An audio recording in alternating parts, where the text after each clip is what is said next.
नमस्कार दोस्तों, स्वागत है आपका अपने YouTube channel LS live stock assistant पशुधन सहायक में। और मैं आज आपको पशु प्रजनन हार्मोन्स के बारे में बताऊंगा। इनके स्रोत क्या है, कार्य क्या है और ये किसके इलाज के काम में लेते हैं। तो अभी तक हमारे यूट्यूब चैनल को आपने सब्सक्राइब नहीं किया तो इसे सब्सक्राइब जरूर कीजिए। भविष्य में आपको वेटरनरी से संबंधित मैं बहुत सारी जानकारी बताने वाला हूं जो आपके वेटरनरी में बहुत काम आएगी। तो हमारे यूट्यूब चैनल को जरूर सब्सक्राइब कीजिए। तो शुरू करते हैं कि पशु प्रजनन हार्मोन, इनके स्रोत, कार्य, किसके इलाज के काम में लेते हैं। तो पहला हार्मोन है प्रोस्टाग्लैंडिन PGF2 अल्फा। यह गर्भाशय के एंडोमेट्रियम से स्रावित होता है। जो यूट्रस की एंडोमेट्रियम लेयर है वहाँ से यह स्रावित होता है। और इसके कार्य क्या है कि गर्भाशय में संकुचन कराना। जो यूट्रस है उसमें यह कॉन्ट्रैक्शन पैदा करता है। और दूसरा कार्पस ल्यूटियम को नष्ट करना। जो कार्पस ल्यूटियम CL होती है उसको यह नष्ट करता है, ख़त्म करता है। और यह किसके इलाज के काम में लेते हैं तो देखते हैं कि यह pyometra, mummification, maceration, luteal cyst, शांत हीट और स्ट्रेस सिंक्रोनाइजेशन यानी कि सभी जानवरों को एक साथ हीट में लाना।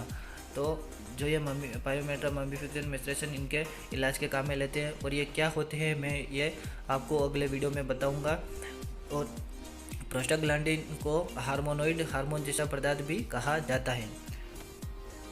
तो दूसरा है कि पीयूष ग्रंथि के विभिन्न भागों के हार्मोन। जो पीयूष ग्रंथि है उसके विभिन्न भाग से जो हार्मोन स्रावित होते हैं वो कौन कौन से मैं आपको बताता हूँ।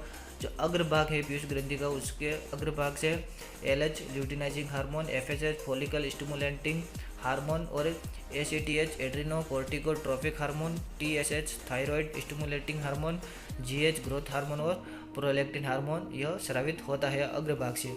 और मध्य भाग से MSH मिलेनोसाइट स्टिमुलेटिंग हार्मोन स्रावित होता है। और पश्च भाग जो पिछला भाग है वहाँ से ऑक्सीटोसिन और वेसोप्रेसिन जो ADH हार्मोन है वो स्रावित होता है।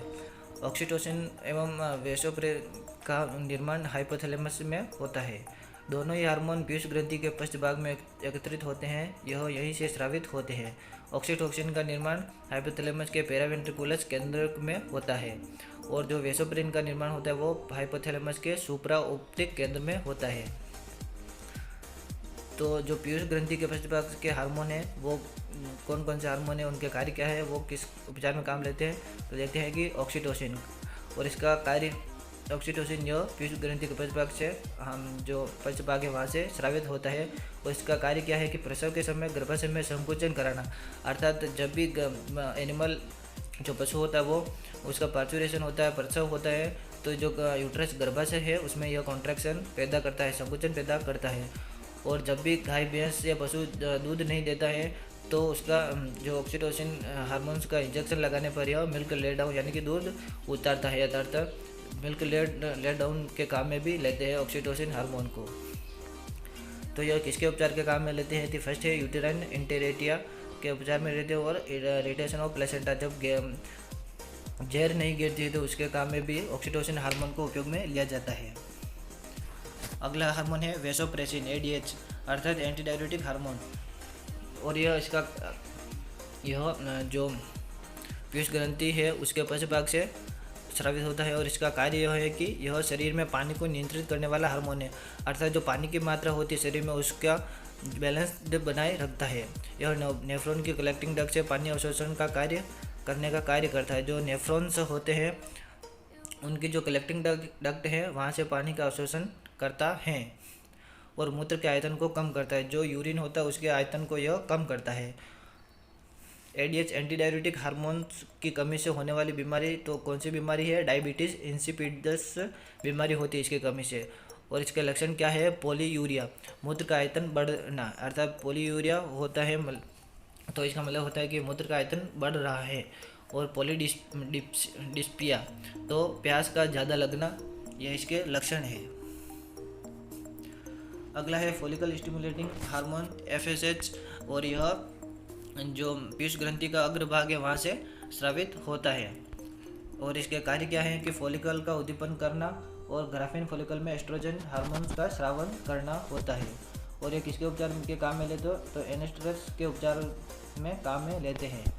और दूसरा है ल्यूटिनाइजिंग हार्मोन्स LH, ये भी पीयूष ग्रंथि अग्रभाग से स्रावित होता है। और इसके कार्य क्या है कि ग्राफिन फॉलिकल से अंडोत्सर्जन कराने का जो ग्राफिन फॉलिकल से है तो वहाँ से जो ओवुलेशन यह करवाता है और अंडोत्सर्ग के पश्चात कार्पेस ल्यूटियम को बनाए रखने का कार्य करता है। जो ओवुलेशन होता है उसके बाद जो कार्पेस ल्यूटियम सीएल होती है उसको बनाए रखता है और कार्पेस ल्यूटियम में प्रोजेस्टेरोन हार्मोन स्रावित कराता है।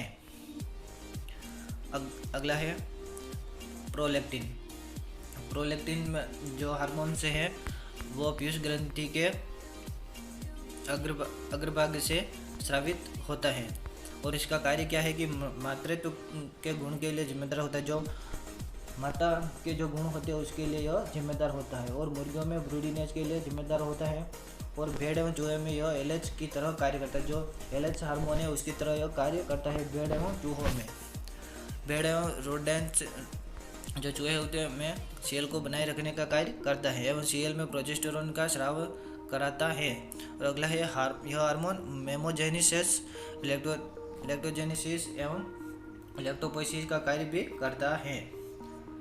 तो कुछ टर्मिनोलॉजी है कि मेमोजेनेसिस यानी कि स्तन ग्रंथियों का विकास, लैक्टोजेनेसिस दूध का बनना व स्रावित होना और लैक्टोपोइसिस या फिर गैलेक्टोपोइसिस यानी कि लैक्टेशन का प्रबंधन, ये कुछ टर्मिनोलॉजी जो इम्पोर्टेंट होती है। तो अगला हार्मोन है अंडाशय के हार्मोन। जो अंडाशय होती है ओवरी होती है उसके हार्मोन कौन कौन से होते हैं?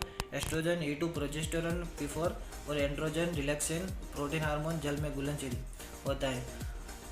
एस्ट्रोजन, प्रोजेस्टेरोन एवं एंड्रोजन तीनों ही जो हार्मोन हैं वो स्टेरॉयड हार्मोन की श्रेणी में आते हैं एवं यह तेल यानी कि वसा में घुलनशील होते हैं। और जो रिलैक्सिन हार्मोन है वो प्रोटीन हार्मोन यह जल में घुलनशील होता है।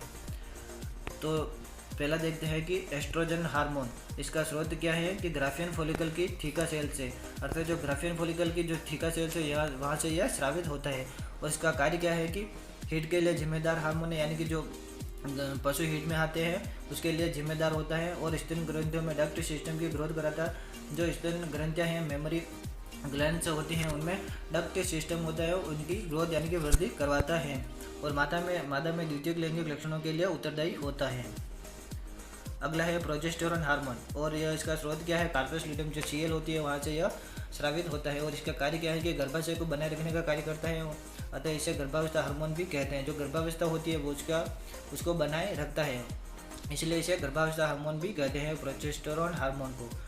भ्रूण के आरोपण के लिए गर्भ को तैयार करता है। जब भ्रूण का निर्माण होता है तो उसके लिए जो यूट्रस होता है उसको तैयार करता है प्रोजेस्टेरोन हार्मोन। और स्तन ग्रंथियों में एल्वियोलर सिस्टम की ग्रोथ करवाता है। जो मेमोरी ग्लैंड्स होती है उसमें स्तन ग्रंथियाँ होती है उसमें जो एल्वियोलर सिस्टम होता है उसकी वृद्धि करवाता है। तो इसको कहाँ पर काम में लेते हैं? तो लगातार होने वाले गर्भपात को रोकने के लिए। जो रेगुलर अबॉर्शन होते हैं गाय भैंस पशुओं में तो उसको रोकने के लिए इसे प्रोजेस्टेरोन हार्मोन का काम में लेते हैं। तो अगला रिलैक्सन हार्मोन, इसका कार्य क्या है कि प्रसव के समय मादा की पेल्विस को रिलैक्स करता है। जब पार्चुरेशन होता है या फिर गाय भैंस पशु ब्याता है तो उसमें जो पेल्विस होती है उसमें रिलैक्स करवाता है। अगला हार्मोन है वर्षण के हार्मोन, यह नर में पाए जाते हैं। तो पहला है टेस्टोस्टेरोन और इसका स्रोत क्या है? तो वर्षण की लैंडिंग सेल से। जो वर्षण होते हैं तो उसकी जो लैंडिंग सेल्स से इसका स्राव होता है और कार्य क्या है कि नर में द्वितीयक लैंगिक लक्षण के लिए जिम्मेदार। जो नर में द्वितीयक लैंगिक होते हैं उसके लक्षण को यह प्रकट करता है। और मोट में क्या है कि वालथेमेटिक मेटब्रोमाइड सर्विक्स के मुंह को खोलने का कार्य करता है, तो इसे रिंग वर्म के उपचार में भी काम में लेते हैं। जो टेस्टोस्टेरोन हार्मोन है वो सर्विक्स के मुंह को खोलने का कार्य करता है, तो इसे रिंग वर्म के उपचार में भी काम में लेते हैं। तो ये कुछ मुख्य हार्मोन्स थे जो मैंने आपको बताए हैं। आशा करता हूँ कि आपको हमारे ये वीडियो अच्छा लगा हो तो इसे लाइक कमेंट शेयर जरूर कीजिएगा और हमारे यूट्यूब चैनल को जरूर सब्सक्राइब कीजिए। तो मिलते हैं अगले वीडियो में, तब तक के लिए धन्यवाद।